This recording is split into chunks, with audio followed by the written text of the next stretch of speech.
Today, the latest weapons, coupled with the fighting skill of the American soldier, stand ready, on the alert all over the world to defend this country, you, the American people, against aggression.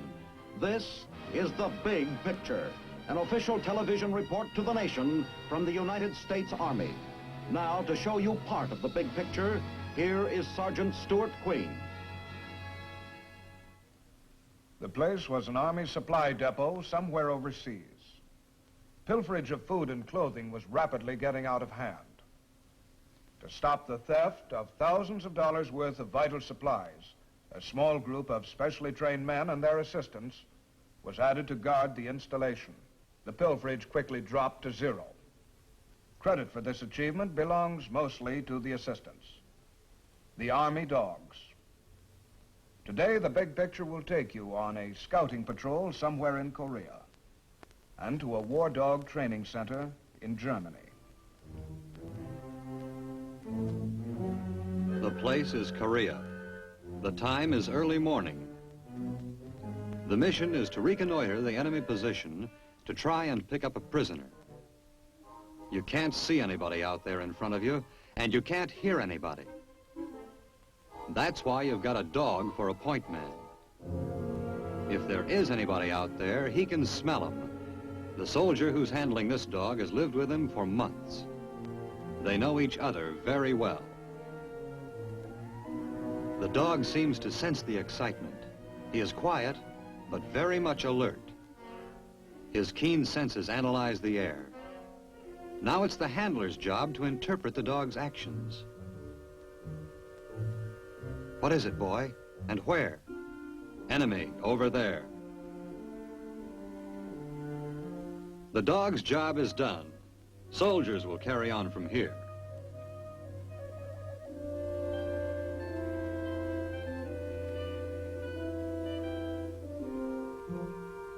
And they flush a covey of enemy, caught completely unawares. Mission accomplished. There is no need for combat patrols today, but practice problems are necessary to keep your Army prepared. Here at Lenggries, Germany, men and dogs are trained together for service in Europe. The men assigned for dog training are carefully chosen. Private Pitts, I have here your application for training with the dog training branch. It shows that you've been in the Army for 7 months. How do you like it? I like it fine, sir. What were your hobbies in civilian life? Fishing and hunting. Have you ever had dogs as pets? Yes, sir. What breed of dog did you have? Springer Spaniel. Why do you think you would like to train dogs in the Army? I train dogs as a civilian, and I think I'll do the Army and myself some good. You know they are a pretty large dog and they can bite. Yes, sir. I know they bite, but I think I can handle them. You also know that these dogs take a lot of patience and hard work to train, don't you? Yes, sir.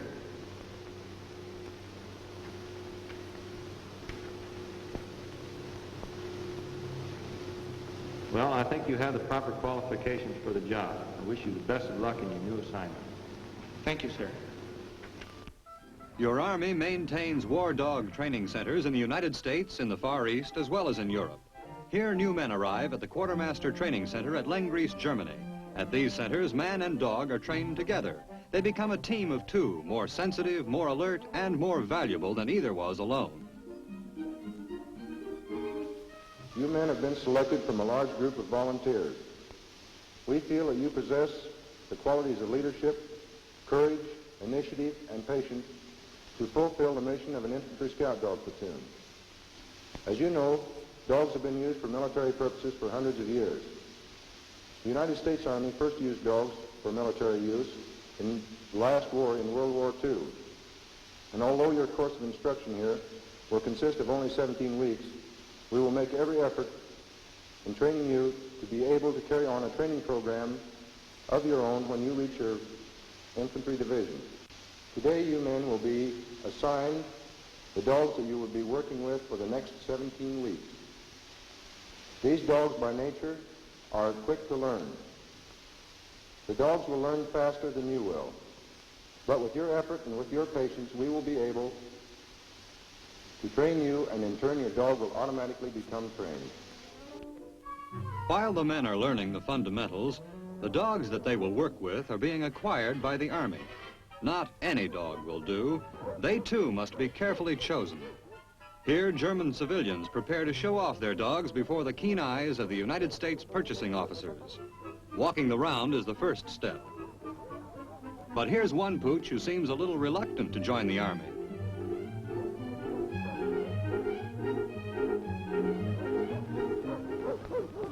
Next, the dogs are given the gunfire test to determine if they will remain calm under battle noises. Here's one fellow that fails. Then comes the aggravation test. A special leash is placed on each dog.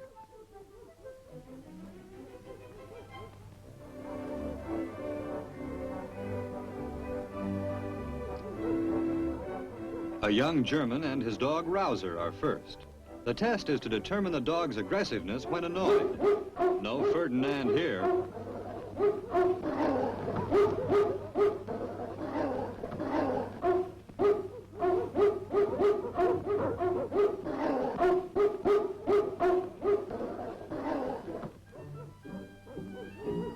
Rouser passes this test with flying colors and moves on to the medical inspection. This is to ensure that the Army is purchasing a healthy dog.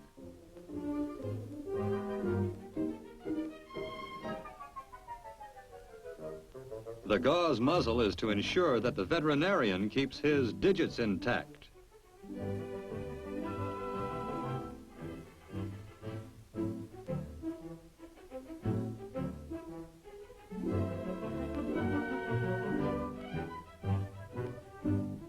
Then the vet gives Rouser a thorough going over.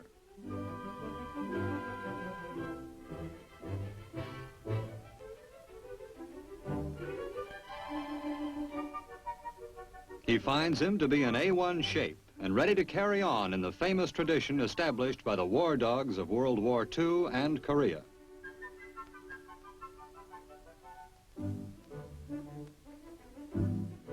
Rouser is the name, and he's a good one.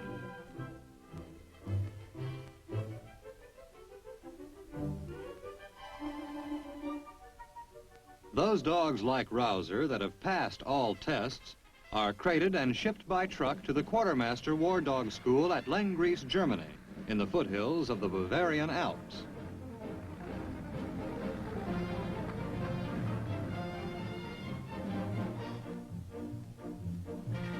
A truck loaded with canine passengers is a familiar sight to the MP at the gate. This school has been training dogs since the end of World War II. Literally thousands of scout and sentry dogs and their soldier handlers have passed through these portals.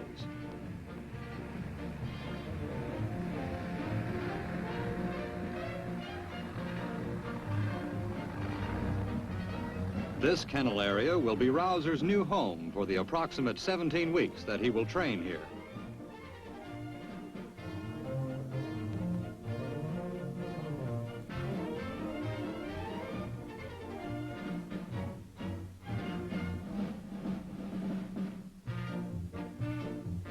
Hey, easy, fellows. That's a service dog inside.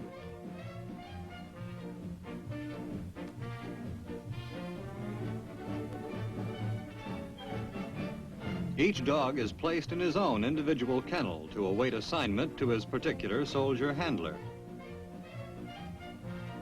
How do you like it, boy?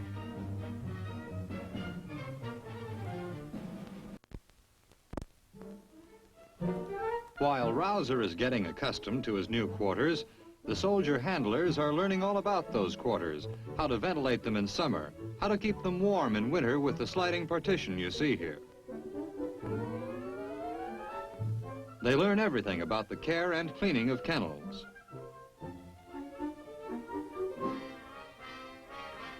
Next, they learn how to care for the animal itself. They learn the dog's physical features, how to check for cuts and bruises, and how to groom the dog carefully to keep him always in the best of condition.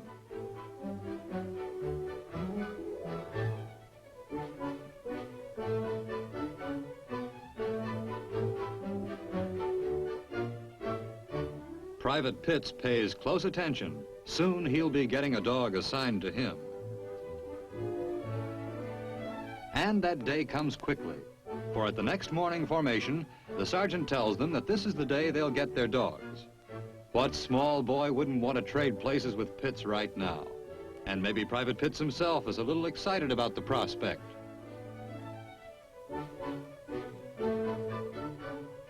Perhaps the march to the kennel area seems long. Perhaps the old familiar signs look a little different today.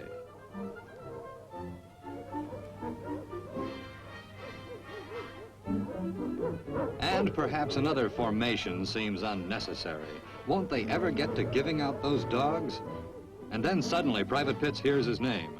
Private Pitts, you are assigned Rouser, Kennel B6. And so Rouser and Pitts get acquainted.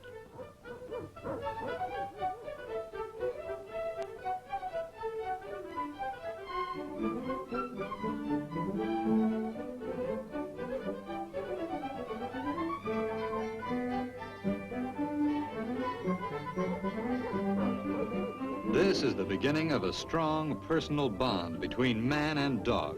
Affection is the foundation of the training here. Without it, there can be little progress. And so Private Pitts and Rouser start out for their first work period together. Against a backdrop of the beautiful Bavarian Alps, they walk to the training area.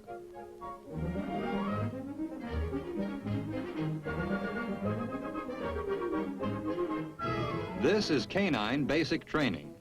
Here, commands like down and stay are mastered.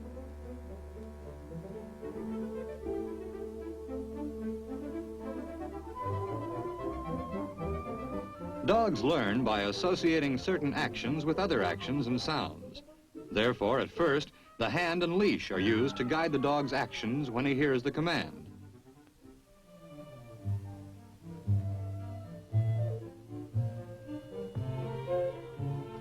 Later, the hand signal and the tug on the leash will be unnecessary.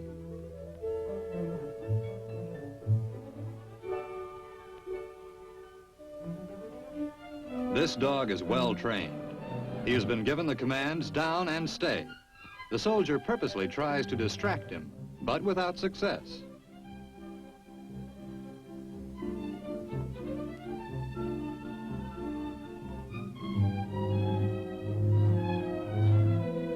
A lesson well learned is rewarded with affection. Now Private Pitts and Rouser start their basic training together. The leash is used first in conjunction with the vocal command. The leash indicates to the dog what is expected. Heel. Sit. Down.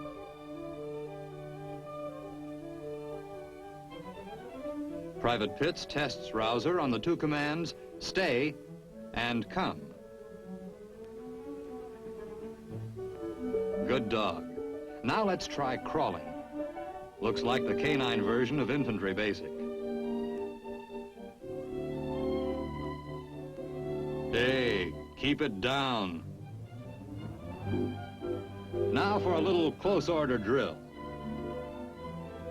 To the rear, march. And when there's a break, man and dog can play together, allowing them to get to know each other better. As the training progresses, the dogs are given more difficult actions to perform. Over and under.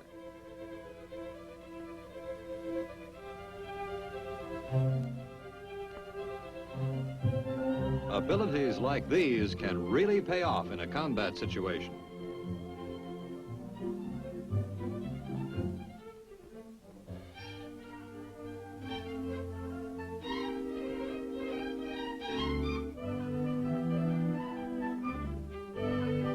Grooming is important too. Dogs must be kept clean and healthy, but grooming also gives soldier and dog the chance to mutually build their affection and understanding for one another.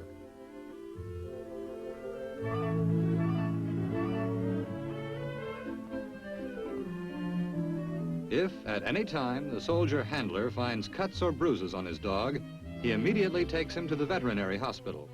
Here, the animal receives the very best in medical treatment.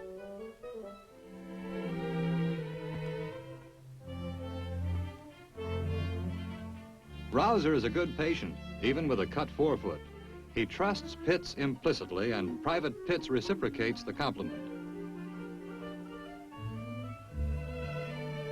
And all the dogs in the Army get the best canine chow there is, personally served by their soldier handlers. To Rouser, this is steak and French fries with all the trimmings.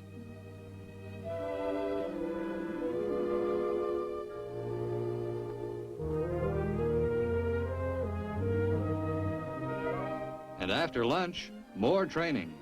This time on the graduated jump. It looks easy now, but just wait a minute.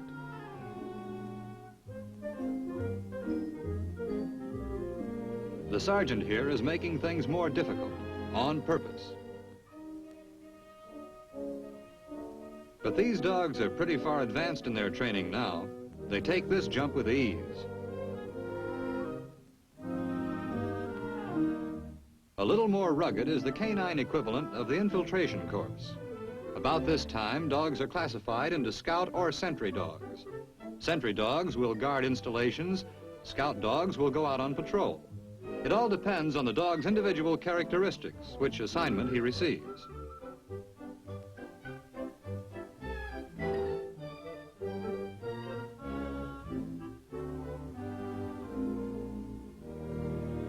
But even if the training is tough and disciplined, there is always time for some of the old familiar dog tricks like sit up and beg.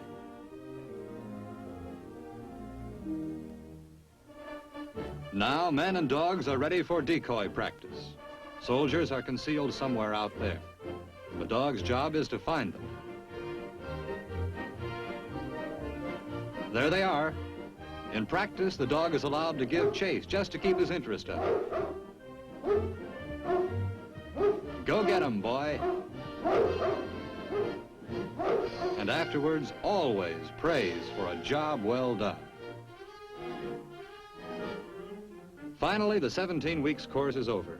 Soldiers and dogs are ready to graduate together to carry on the tradition of service won in World War II and Korea. And then comes the day when Private Pitts and Rouser get their assignment. Somewhere in Europe, they'll be stationed as a scout or sentry team on the alert and ready to assist our Army in its mission of defending the American way of life against all aggression.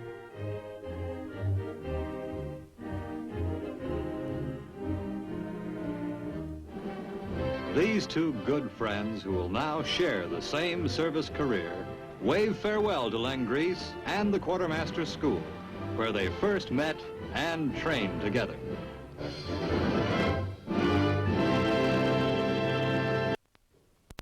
As Private Pitts and Rouser head for their new assignment, let's focus our big picture cameras on the feminine side of your Army overseas.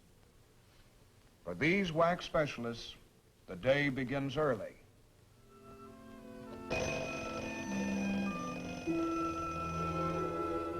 "6 a.m. is 6 a.m. wherever you are, and it's always too early. But to a wax specialist named Pat, stationed in Kaiserslautern, Germany, this 6 a.m. rising has become routine. And it's pretty much routine for all the other wax stationed around the world.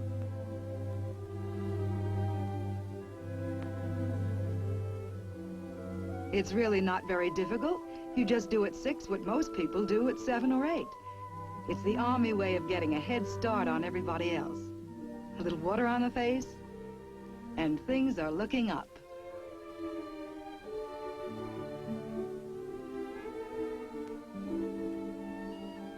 Pat selects her uniform with care. A woman in the Army must not only be concerned with the esprit of the service, she must also think of herself.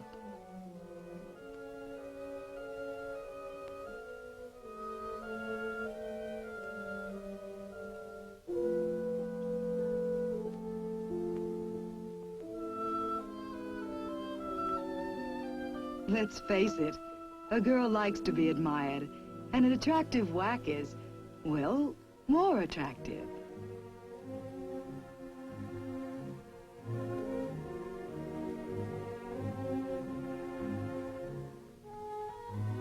So Pat gives the mirror one final glance before facing the outside world.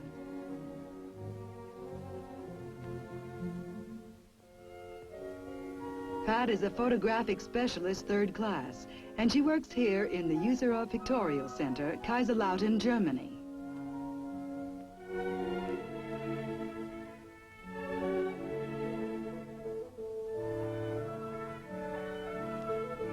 Every day she checks the assignment board. Today, it's aerial views of Germany. Tomorrow, it could be anything from covering a battle maneuver to shooting pictures of a VIP inspection. A photographer's life in or out of the Army is never a dull one.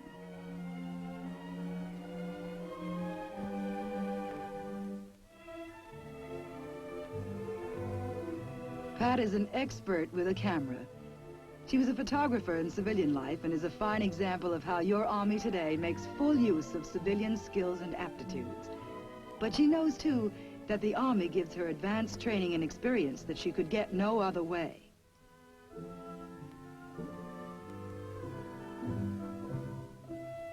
And like all good photographers, she knows that any picture assignment begins with a thorough inspection of her equipment.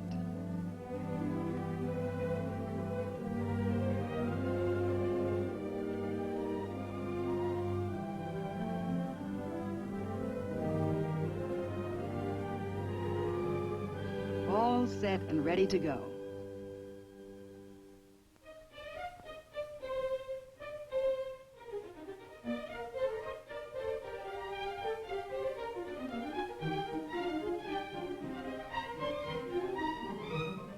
For aerial photography, the helicopter is being used more and more.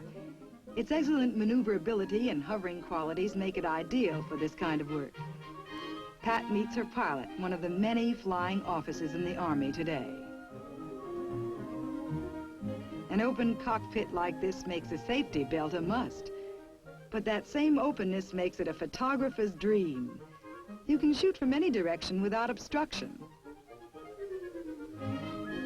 Again, Pat checks her equipment just to make sure everything's okay.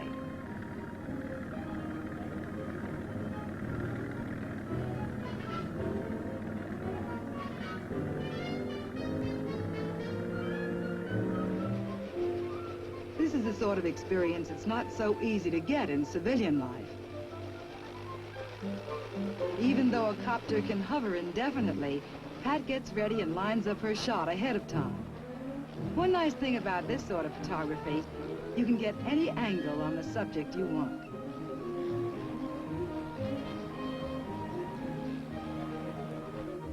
A little higher, a little lower, it's all very easy in a helicopter. How about over that way just a little? Swell.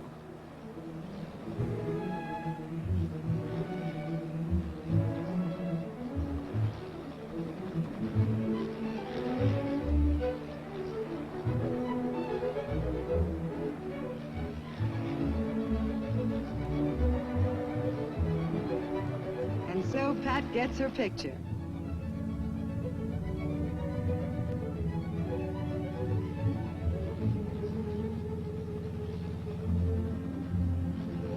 Her assignment completed, Pat can relax on the way home and enjoy the unique experience of a helicopter ride.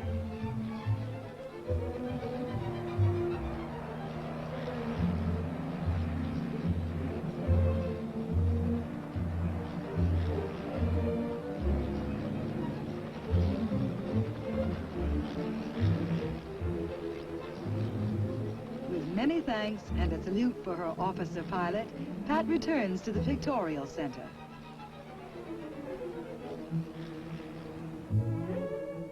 A few minutes and the developer tells the story. Pat gets her excellent results because she's not only an experienced camerawoman, but a trained technician as well. With 3 prints for good measure, Pat sees her assignment chief.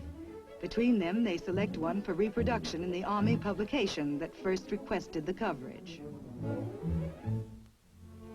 Good food, good laughter, good cheer ever after. It's an old world saying that applies just as well in this modern Army mess hall. Pat has a date tonight, but with dinner over, she still has time to visit the PX and indulge in a woman's prerogative to search and search until she finds just the right lipstick to go with the dress she'll be wearing that evening.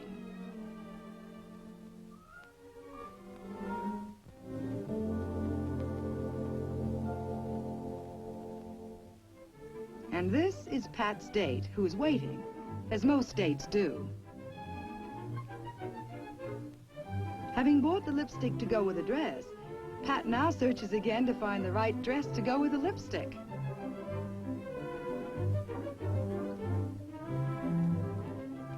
And all the while her date waits and wonders what makes women the way they are. And just when he's most exasperated, Pat appears and all is forgiven.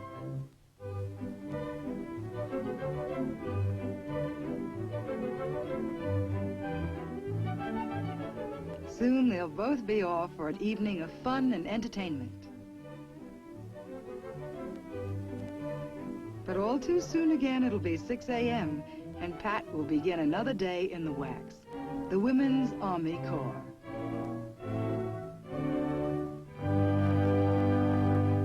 Whether it's taking a photograph for an Army publication or performing any of their other numerous functions, the WACs around the world are an invaluable asset to your Army and its mission of peace through strength.